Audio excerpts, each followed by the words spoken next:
Deux, Book 2, Chapter 4. ArtistRebeccaLS, the channel that inspires you every day. Subscribe or I'll throw paint at you. Support my channel even more by liking the video, commenting, liking, and go watch a playlist or two. It was wonderful having Richard and a filly back home, even if they had brought along their cats, who were just lovely by the way. Time swiftly passed, and the week was gone before we knew it. We were just seeing them off when the neighbour appeared. "You're off then?" she stated. "You haven't forgotten your cats, have you?" Richard poked his head out of the car window and smiled.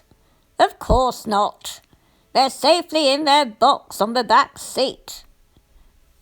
"Just as well. You do know cats can get poisoned and drown in our pond, don't you?" she shouted as Richard and a filly sped off down the drive. "Oh, really? You do keep telling people that same story. I think we all know by now your dislike of cats," I finished rather angrily. Every nerve in my body was taut, and I just knew I should not continue this conversation. "It's all right then, you," she answered sharply. "You are not a keen gardener. Cats are a real nuisance in the garden, and do you know they dig up all your young seedlings? I see 2 cats mostly in the afternoon, sunbathing, very close to your garden, and I always shout at them. Not that it does any good," she sniffed. I turned away and headed indoors. I must not let her see how cross I really was. "Oh, that woman!" I seethed, going into the house and slamming the door. "Oh, that woman! She makes me so cross." "Let's have a cup of tea, Mum," said my darling daughter, "and one of those nice biscuits." "It's all right for you. She doesn't shout at you." "I know," grinned my darling daughter. "I think she likes me."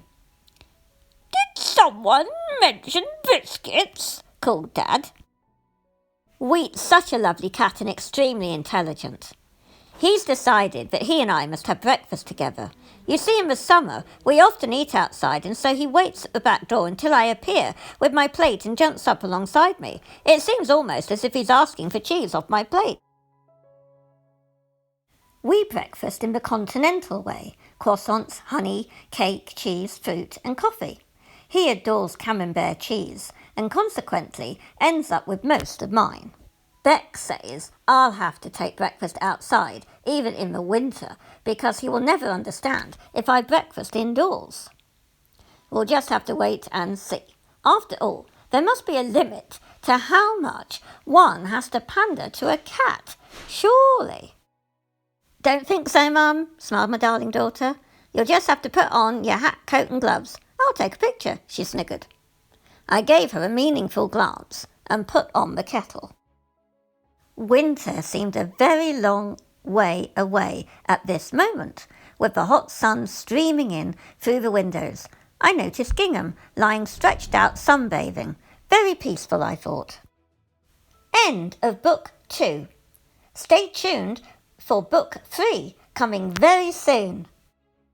And now, dear reader, I must ask you to sign this massive, massive pledge. In the comments below, I want you to say that you promise not to tell our neighbour, especially about wheat. Thank you. Click the 2 videos on screen now, and when you do, you're going to get even more inspiration.